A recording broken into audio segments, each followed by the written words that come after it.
We do not need to compromise with evil. When we're walking into these creative spaces, when you see witchcraft being normalized, when you see vulgar media being normalized, you do not have to conform to that. And if you do find yourself compromising, I would advise you to ask yourself, did God send me here or did I send myself?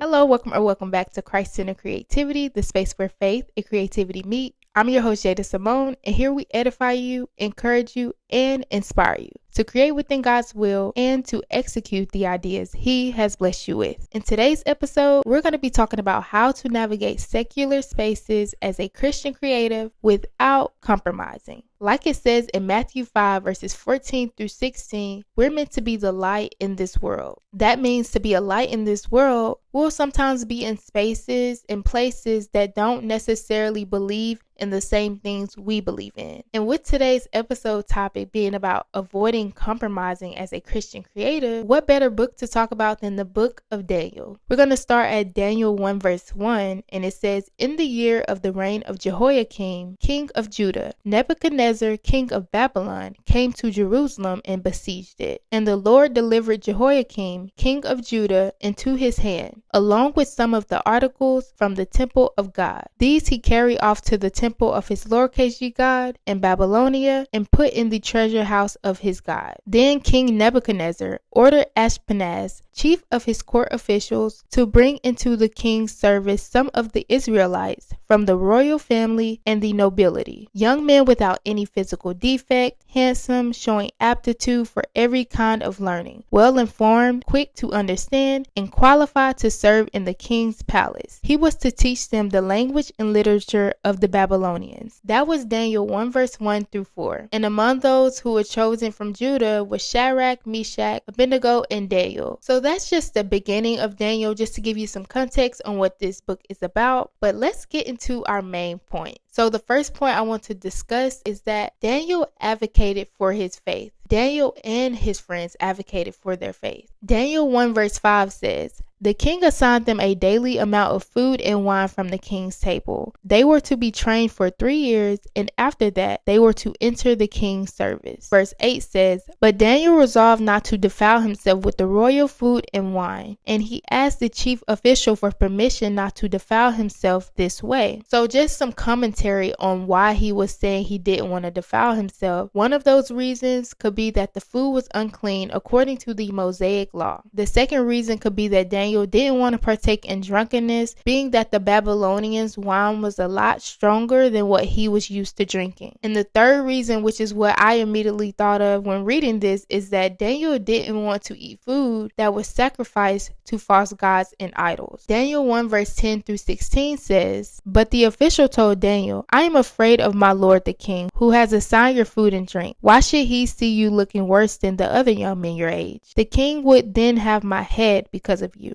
Daniel then said to the guard whom the chief official had appointed over Daniel, Hananiah, Mishael, and Azariah." These are their names prior to getting their Babylonian names, by the way. "Please test your servants for 10 days. Give us nothing but vegetables to eat and water to drink. Then compare our appearance with that of the young men who eat the royal food, and treat your servants in accordance with what you see." So he agreed to this and tested them for 10 days. At the end of the 10 days, they looked healthier and better nourished than any of the young men who ate the royal food. So the guard took away their choice food and the wine they were to drink and gave them vegetables instead. What can we learn about this is that Daniel advocated for his faith, his beliefs, and he set boundaries from the beginning. He didn't have a mindset of, oh, I can just compromise this one time. I don't want to seem outcasted or different because everybody else is eating the food and the wine and we're going to look weird if we don't partake in it. And they said, I'm not eating that food. I'm not drinking that wine that was given into false idols. So an example of this for us as creatives is that you may be in a creative field at a creative workspace, right? And your job wants to do a team building exercise and they suggest yoga and ask you what you think about it. With this, as a believer in Christ, you have a chance to advocate for yourself and say, I don't partake in yoga because it's not aligned with my beliefs. Could we do Pilates instead? Could we do Pilates that doesn't incorporate yoga poses instead? And then that could possibly open up the opportunity for people to ask questions. Oh, what do you mean you don't do yoga? Why don't you do yoga? And then they may do deeper research on that, all because you didn't compromise. And let's say they don't change the exercise and they keep yoga anyways. Okay, then you advocate for yourself by not compromising and not partaking in it. You do not have to conform to what they're doing at your workspace just because everyone else is doing it. A more subtle example of this could be that when you go into your workspace, they play a lot of vulgar music. They play a lot of carnal music that you don't want to hear and that you don't want to allow into your ear gates. And in that situation, same thing. You can advocate for yourself by saying, I don't feel comfortable with listening to this music. Do you mind if I suggest some of my playlists? Or your job isn't going with that. Hey, I don't feel comfortable with listening to this music. Can I put in headphones? Is there a way we can meet a middle ground? Advocate for yourself. A lot of times we get into these spaces and we feel like, oh, well, I don't want to feel weird. I don't want to feel like the odd one out. I don't want to be the only one not partaking in things. I don't want to be the only one not in the yoga class that my coworkers are going to. We are not meant to conform. And with not conforming, there will be times where we are the odd one out, quote unquote, or we feel left out, quote unquote, but understand the bigger picture. Just like Daniel, Shadrach, Meshach, and Abednego understood the bigger picture. They didn't say, well, all the other young men are eating the food and all the other young men are drinking the wine, so let me drink the wine. It's just a little wine. Let's put ourselves in that situation and think of how they felt. They probably felt outcasted as well, but they still advocated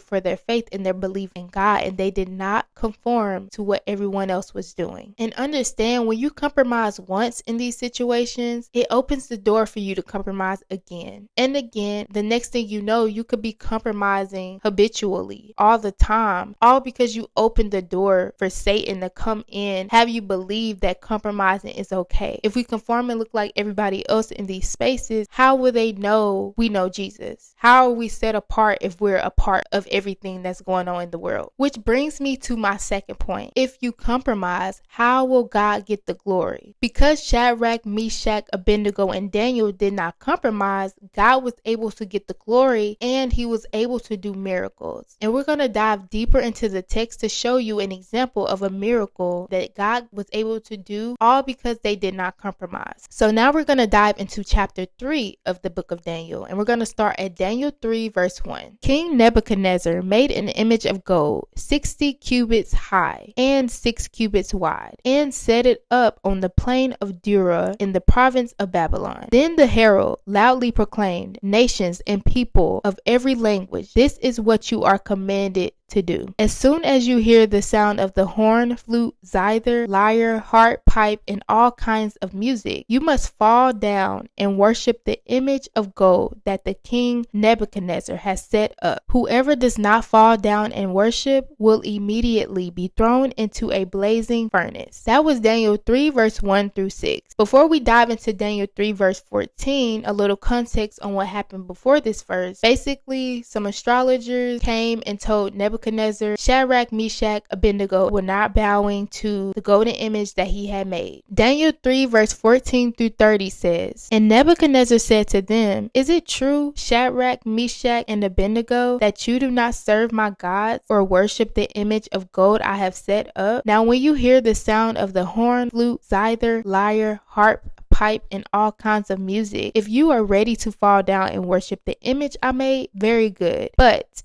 if you do not worship it, you will be thrown immediately into a blazing furnace. Then what God will be able to rescue you from my hand? Shadrach, Meshach, and Abednego replied to him, King Nebuchadnezzar, we do not need to defend ourselves before you in this matter. If we are thrown into the blazing furnace, the God we serve is able to deliver us from it, and he will deliver us from your majesty's hand. But even if he does not, we want you to know, your majesty, that we we will not serve your gods or worship the image of gold you have set up. Then Nebuchadnezzar was furious with Shadrach, Meshach, and Abednego, and his attitude toward them changed. He ordered the furnace heated 7 times hotter than usual, and commanded some of the strongest soldiers in his army to tie up Shadrach, Meshach, and Abednego, and throw them into the blazing furnace. So these men, wearing their robes, trousers, turbans, and other clothes, were bound and thrown into the blazing furnace. The king's command was so urgent and the furnace so hot that the flames of the fire killed the soldiers who took up Shadrach, Meshach, and Abednego. And these 3 men, firmly tied, fell into the blazing furnace. Then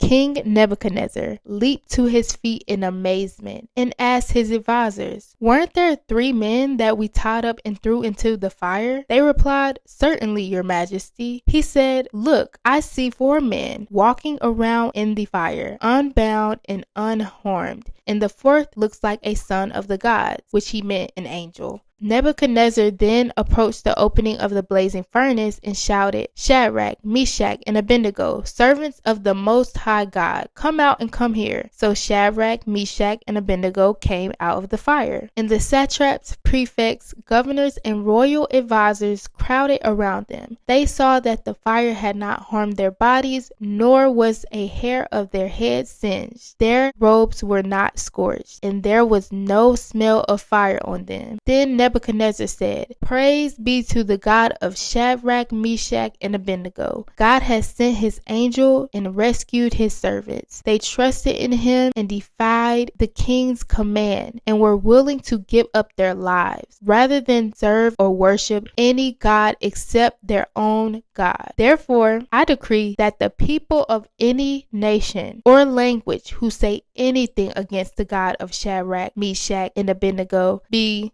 into pieces, and their houses be turned into piles of rubble. For no other God can save in this way." Then the king promoted Shadrach, Meshach, and Abednego in the province of Babylon. So back to the second point. If you compromise, how will God get the glory? Had Shadrach, Meshach, and Abednego compromised, none of that would have happened. All of those people that saw that miracle, they wouldn't have saw it. They would not have realized, wait a minute, they serve the one and only true living God. These false gods I've been serving have never shown up for me in that way. I need to know what God they serve. And there's no telling how many people saw that miracle. I don't know about y'all, but if I wasn't a believer back then in the one and only true living God and I saw a miracle like that happen, immediately I'm serving that God. And that was the point. Had they compromised, none of that would have happened. So let's bring it back to us as creators. How will your boss and your coworkers see Jesus if you're compromising, if you're conforming, if you look like everybody else? When God puts you in these creative spaces for a reason. And of course, God wants us to enjoy ourselves and enjoy the work that we do, but we also need to understand we're on assignment, and you cannot walk into these spaces of darkness trying to hide your light, because that defeats the purpose of why God sent you. And just going back, they went through all of that and they got promoted. Not saying that God owes us a promotion of any kind or like a physical reward, but that just shows God does